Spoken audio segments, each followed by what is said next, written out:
All right, so today I got a new diagnosis. They changed the diagnosis that I had, which was bipolar 2. Decided I wasn't bipolar 2. They decided that I have borderline personality disorder. So I've been reading up on what that means, and the therapist that I'm going to, which is the ones that I have for when I got out of inpatient. I go there every day from noon to 6 o'clock, Monday through Friday, intensive group therapy. So she gave me this little, I guess it's more than a pamphlet, but little bit of definition and everything that's associated with borderline personality disorder. So I just figured I'd give you the quick description and everything that's associated with it. It says if you have borderline personality disorder, you probably feel like you're on a roller coaster.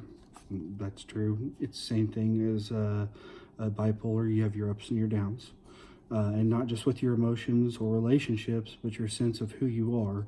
Your self-image, goals, and even your likes and dislikes may change frequently in ways that you feel confusing or unclear.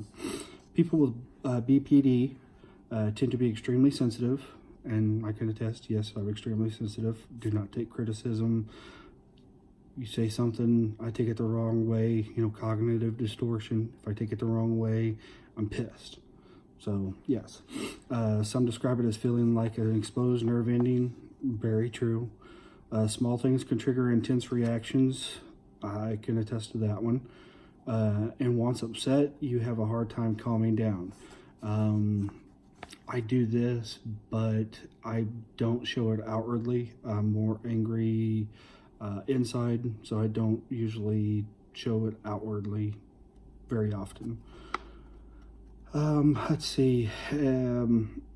It's easy to understand how this emotional volatility and inability to self-soothe leads to relationship turmoil and impulsive, even reckless behavior. Well, I've had some of that. I mean, I was engaged 7 times. So that's a big 10-4 on that one. Let's see. When you're in the throes of overwhelming emotion, you're unable to think straight and stay grounded. Racing thoughts, you're not able to compile your thoughts. You blurt out stuff just impulsively because you're more of a reactionary, like in fight or flight mode. Let's see, you may say hurtful things or act out in dangerous or inappropriate ways that make you feel guilty or ashamed later on. It's a painful cycle that can feel impossible to escape. So I'm going to go over the signs and symptoms here. Borderline personality disorder manifests in many different ways, but for the purpose of diagnosis, mental health professionals group the symptoms into 9 major categories. In order to be diagnosed with BPD, you must show signs of at least 5 of these symptoms. Furthermore, these symptoms must be long-standing, usually beginning in adolescence, and pervasive across many areas of your life. Okay, so the first one, fear of abandonment. And I can attest to that one. I can remember probably the age of 6 when Jeff would leave to go out and do whatever, whether it be work or go out to a party, whatever. I would literally sit there on the front porch waiting for him to come home because I felt abandoned. So yes, I have that one. See, unstable relationships.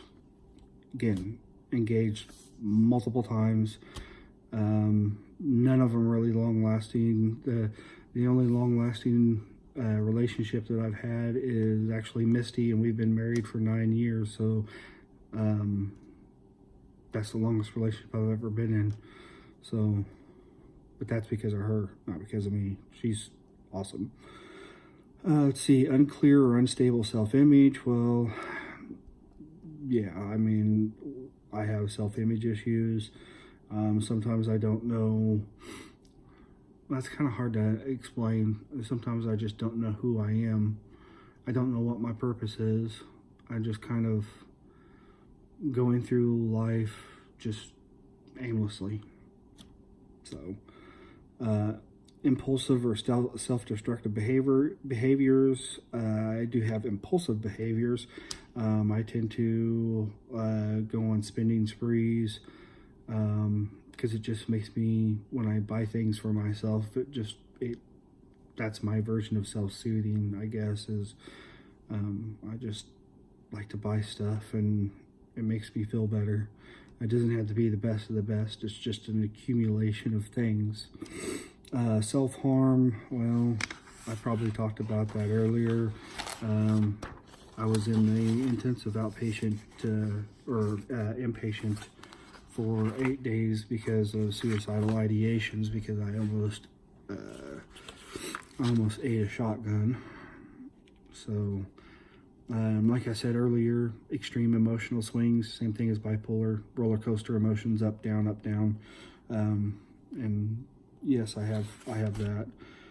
Chronic feelings of emptiness. Yeah, aimlessly wandering through life, don't have any clue on why I'm here, but nothing really seems to satisfy the question of who I am. Explosive anger, again, I don't really have explosive anger.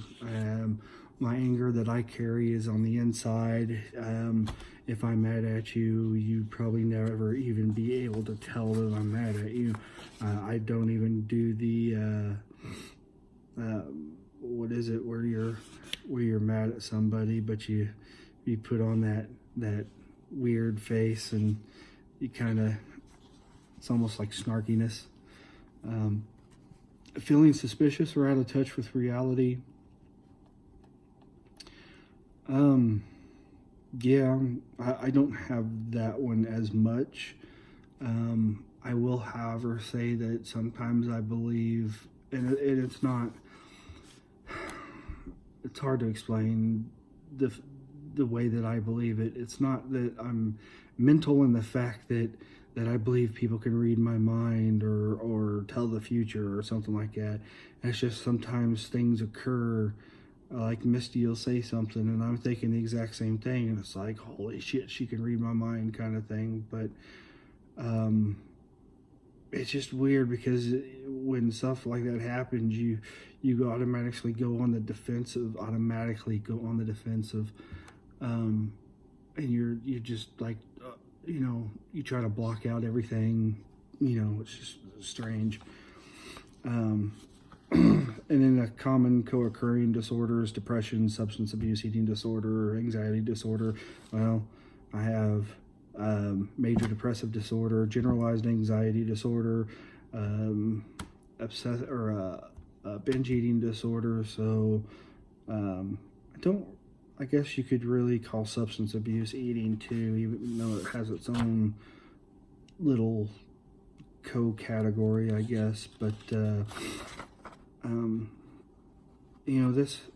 this little piece that she got, I've read up on it now, and it's from helpguide.org. It's really helped. I mean, it's got some good information in there. When I got the diagnosis, I really kind of headed downhill. I thought bipolar would be better disorder, but I mean, borderline personality disorder, that just sounds like you're screwed up and defective.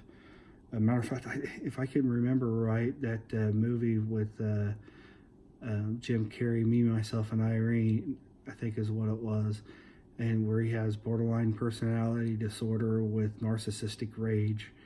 Well, I don't have the narcissistic rage, but I have the borderline personality disorder. But and it's nothing like what they're saying. I mean, I don't flip from, Hank to Henry or whatever it is. That movie was, I mean, in the terms of mental illness, that movie was pretty stupid. But I will say this: I don't know how many people watch these videos, and I don't really care, because this is more for my mental well-being. It's just I don't like to diary. I don't like to write stuff down. I'd rather just talk it out, and I do it in front of a camera and I put it on there, and if you guys watch it, you guys watch it. But I will say that my cousin Mike has a great podcast. It's called Pop Psych 101. It's national. He got picked up. He's on, I want to say, he's Sirius Radio or XM Radio, whatever it is anymore. I don't even know what it is anymore. But it's nationally done, so he's listened to across the nation, which is pretty cool. But he also puts these podcasts on they're available on whatever it's called, Apple, iPods or Apple Pods or whatever it is. And I'm sure some of the other free, podcast applications will probably have it as well. But he takes a look at the way that mental health and stuff like that is portrayed in Hollywood, and I think he does a damn good job. And I'm kind of happy that he's shedding some light. I mean, he gets pretty deep into stuff. He'll do some lighter stuff too, but he deals with some pretty heavy stuff, and I think if anybody's dealing with mental illness, that they ought to check it out. Like I said, I just do these video diary type things just for my well-being, and if it gets something that somebody may need out of it, then all well and good. If not, then it's just for me. So I guess until next time.